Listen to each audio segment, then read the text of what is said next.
আসসালামু আলাইকুম। বাংলা সংবাদে আপনাকে স্বাগতম। আজকের সংবাদের শুরুতেই জানিয়ে দিব, প্রশাসনের চতুর্মুখী লড়াই, হাসিনার অলিগর্গ আমলারা গুরুত্বপূর্ণ পদ ছাড়তে নারাজ। ভারতীয়দের লাথি মেরে বের করে দিলেন ডোনাল্ড ট্রাম্প। হাসিনা সহ শীর্ষ কর্মকর্তারা গুমের ঘটনায় জড়িত, HRW'র প্রতিবেদন। সেই ম্যাজিস্ট্রেট তাবাসসুম উর্মির বিচার শুরু। 13 জেলায় বিএনপিতে নতুন কমিটি, আরও পরিবর্তন আসছে। সৌদি, ওমান ও কাতার নিয়ে সুখবর দিলেন আসিফ নজরুল। প্রশাসনের চতুর্মুখী লড়াই, হাসিনার অলিগর্গ আমলারা গুরুত্বপূর্ণ পদ ছাড়তে নারাজ। ফ্যাসিস্ট হাসিনা সরকারের পতনের 6 মাস হয়েছে, এখনও প্রশাসনের গুরুত্বপূর্ণ পদ থেকে হাসিনার অলিগর্গ আমলাদের বিতাড়িত করতে পারেনি, বরং বিগত সরকারের বিতর্কিত আমলা এবং জামায়াত চেতনাধারীরা একতাবদ্ধ হয়ে কৌশলে দল নিরপেক্ষ চৌকস আমলা জাতীয়তাবাদী ধারায় বিশ্বাসী আমলাদের কোণঠাসা করে রাখার চেষ্টা করছে।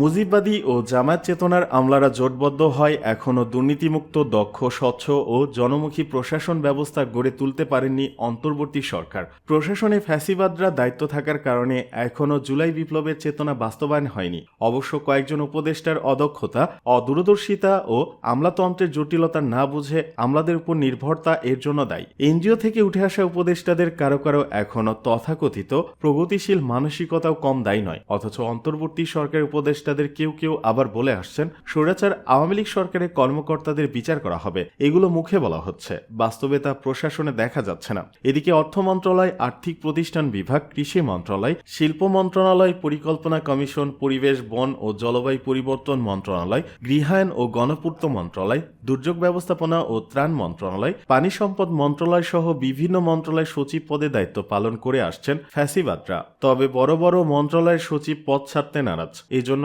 এখন ফ্যাসিবাদী আমলারা পদে থাকতে উপদেষ্টাদের সাথে ঘনিষ্ঠ হওয়ার চেষ্টা করে আসছেন বলে অভিযোগ উঠেছে। খোঁজ নিয়ে জানা যায়, আগামী ত্রয়োদশ জাতীয় সংসদ নির্বাচনের তফসিল ঘোষণার তারিখ চূড়ান্ত করা হয়নি। ইতিমধ্যে প্রশাসন দখলে চলছে চতুর্মুখী লড়াই। অন্তর্বর্তীকালীন সরকার বিএনপি, জামায়াত, আওয়ামী লীগ লড়াই শুরু করেছে, তবে প্রশাসনে মাঠ ছাড়তে নারাজ আওয়ামী লীগের ফ্যাসিবাদ আমলারা। বর্তমান অন্তর্বর্তীকালীন সরকার দায়িত্ব গ্রহণের 6 মাসের মধ্যে প্রথমে প্রশাসন দখলে নিতে এগিয়ে জামাতপন্থী সরকার ও জামায়াতপন্থী কর্মকর্তাদের রোষানলে পড়ে বিএনপিপন্থী বঞ্চিত কর্মকর্তারা পদোন্নতি পাচ্ছেন না। আওয়ামী লীগপন্থীরাও চেষ্টা চালিয়ে আসছেন। আবার নতুন করে প্রশাসন দখলে নিতে পরিকল্পনা শুরু বৈষম্য বিরোধী আন্দোলনের নেতাদের। তারা ইতিমধ্যে মাঠ প্রশাসনের জেলা উপজেলা পর্যায়ে সরকারি কর্মকর্তাদের সাথে বৈঠক চালিয়ে যাচ্ছেন। তবে কয়েকজন উপদেষ্টা তাদের নিজ নিজ মন্ত্রণালয় পছন্দদের সরকারি কর্মকর্তাকে বদলি ও নিয়োগ দিয়ে বলয় তৈরি করছেন। প্রশাসনে গতি ফিরিয়ে আনতে অন্তর্বর্তীকালীন সরকার নানান উদ্যোগ নিলেও এখনও তা ফলপ্রসূ হচ্ছে না। প্রশাসনে পদোন্নতি বঞ্চিত হওয়ার আশঙ্কা বা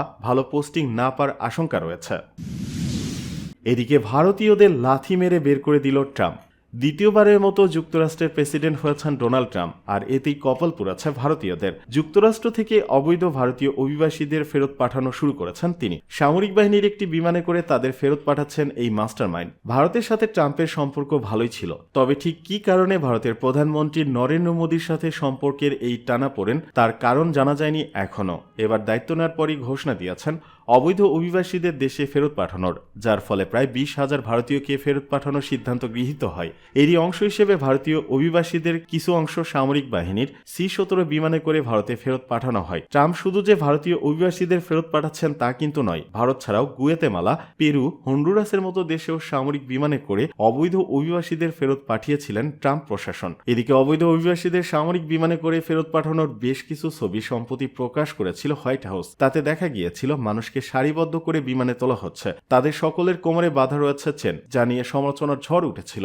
অবৈধ অভিবাসীদের ফেরত পাঠানোর ক্ষেত্রে প্রেসিডেন্ট ডোনাল্ড ট্রাম্প সামরিক বাহিনীর সহযোগিতা নিচ্ছেন। এদিকে ভারতীয় অভিবাসীদের এভাবে ফেরত পাঠানো নিয়ে সামাজিক যোগাযোগ মাধ্যম জুড়ে বইছে সমালোচনার ঝড়। কেউ বা আবার বাহবাও দিচ্ছেন আমেরিকার প্রেসিডেন্টকে। হাসিনা সহ শীর্ষ কর্মকর্তারা গুমের ঘটনায় জড়িত, HRW'র প্রতিবেদন। মানবাধিকার সংস্থা হিউম্যান রাইটস ওয়াচ HRW দাবি করেছে, ক্ষমতাচ্যুত প্রধানমন্ত্রী শেখ হাসিনা এবং কয়েকজন শীর্ষ সামরিক ও বেসামরিক কর্মকর্তা গুমের ঘটনার তদারকিতে জড়িত ছিলেন। সংস্থাটি জানায়, শেখ হাসিনা, মেজর জেনারেল অবসরপ্রাপ্ত তারিক আহমেদ সিদ্দিক, মেজর জেনারেল জিয়াউল আহসান এবং পুলিশের ঊর্ধ্বতন কর্মকর্তারা গুমের ঘটনায় জড়িত। যুক্তরাষ্ট্রভিত্তিক মানবাধিকার সংস্থাটির সাম্প্রতিক প্রকাশিত after the monsoon revolution, a roadmap to lasting security sector reform in Bangladesh শীর্ষক 50 পৃষ্ঠার প্রতিবেদনে এই বিষয়টি উঠে এসেছে। জাতীয় কমিশন দ্বারা গঠিত গুমের ঘটনার তদন্তকারী দল গত 14 ডিসেম্বর তাদের প্রথম প্রতিবেদন প্রকাশ করে। এতে বলা হয়েছে, শেখ হাসিনার শাসন আমলে 3,500-এর বেশি জোরপূর্বক গুমের ঘটনা ঘটেছে। HRW আরও দাবি করেছে, গুমের সাথে জড়িত কর্মকর্তারা সংস্থাটিকে জানিয়েছে যে শেখ হাসিনা ও তার সরকারি শীর্ষ ব্যক্তিরা এসব গুমের ঘটনার সম্পর্কে অবগত ছিলেন। হাসিনা দেশ ছেড়ে পালানোর পর গোপন আটক কেন্দ্রে 3 জনকে মুক্তি দেওয়া হয়েছিল এবং সংশ্লিষ্ট কর্তৃপক্ষ বছরের পর বছর তাদের আটক রাখার কথা অস্বীকার করে আসছিল। এদিকে সেই ম্যাজিস্ট্রেট তাবাসসুম উর্মির বিচার শুরু। মানহানির অভিযোগে করা মামলায় সাময়িক বরখাস্ত সহকারী কমিশনার নির্বাহী ম্যাজিস্ট্রেট তাপসী তাবাসসুম উর্মির বিরুদ্ধে অভিযোগ গঠন করেছেন আদালত। এর মধ্য দিয়ে এই মামলায় আনুষ্ঠানিক বিচার শুরু হয়েছে। মঙ্গলবার ঢাকার মেট্রোপলিটন ম্যাজিস্ট্রেট মোহাম্মদ সেফাতুল্লাহর আদালত অব্যাহতির আবেদন নাকচ করে এই আদেশ দেন। এদিন সকাল 10:30টায় তিনি আদালতে হাজির হন। এ সময় তার আইনজীবী PM মাহাদি হাসান অব্যাহতি চেয়ে আবেদন করেন। শুনানিতে তিনি বলেন, আসামি মামলার কথিত ঘটনার সঙ্গে জড়িত নয়, তার বিরুদ্ধে মামলার কথিত ঘটনা মিথ্যা, আসামি সম্পূর্ণ নির্দোষ। আসামি সেই সময় পারিপার্শ্বিক ঘটনা সম্পর্কে ফেসবুক পোস্ট অনুযায়ী নিজস্ব অভিমত প্রকাশ করেছেন। সেই পোস্টের বাদীর সঙ্গে কোনোভাবে সম্পর্কিত নয়। দ্বন্দ্ববিধি 499/500 ধারার বিধানে মানহানির ক্ষেত্রে যে ব্যক্তির বিরুদ্ধে মানহানিকর বক্তব্য দেওয়া হয়েছে সেই ব্যক্তি নিজে এবং মৃত ব্যক্তির ক্ষেত্রে তার বাবা মা অথবা নিকটাত্মীয় এই মানহানি মামলা করতে পারেন। এই মামলার বাদী শহীদ আবু সাইদের বাবা ডক্টর মোহাম্মদ ইউনূসের রক্তের সম্পর্কিত কেউ নন। বাদীর দায়ের করা অভিযোগের আইনগত কোনো ভিত্তি নেই বিধায় আসামি অব্যাহতি পাওয়ার হকদার বটে। এ সময় বাদী পক্ষের আইনজীবী খাদিমুল ইসলাম অভিযোগ গঠনের পক্ষে শুনানি করেন। শুনানিতে তিনি বলেন, আসামি ইচ্ছাকৃতভাবে ও উদ্দেশ্য প্রণোদিত হয়ে ছাত্র জনতার আন্দোলনকে প্রশ্নবিদ্ধ করতেই তিনি ফেসবুকে এই মানহানিকর পোস্ট দিয়েছেন। এ মামলার বাদী সক্রিয়ভাবে আন্দোলনে অংশ নেন ও 11 দিন জেল হাজতে ছিলেন, তাই এই মামলা দায়েরের ক্ষেত্রে আইনগত বাধা ছিল না। এ মামলার অভিযোগ গঠনের যথেষ্ট উপাদান রয়েছে, তাই অভিযোগ গঠনের প্রার্থনা করছি। উভয় পক্ষের শুনানি শেষে আদালত দ্বন্দ্ববিধির 500 ধারায় তার বিরুদ্ধে অভিযোগ গঠন করেন। 13 জেলায় বিএনপিতে নতুন কমিটি, আরও পরিবর্তন আসছে। তৃণমূলকে শক্তিশালী ও সংগঠিত করতে বিএনপির জেলা কমিটির নেতৃত্বে বড় ধরনের পরিবর্তন আনা হয়েছে। নেতৃত্ব দেওয়া হচ্ছে তরুণ নেতাদের হাতে। সামনে আরও পরিবর্তন আনা হবে। এরই অংশ হিসেবে সারা দেশে কর্মী সভা ও বর্ধিত সভা করছে দলটি। জাতীয় সংসদ নির্বাচনকে সামনে রেখে সাংগঠনিক কর্মকাণ্ড জোরদার করতে 31 দফাকে ঘিরে বিভিন্ন কর্মসূচি দেওয়া হচ্ছে।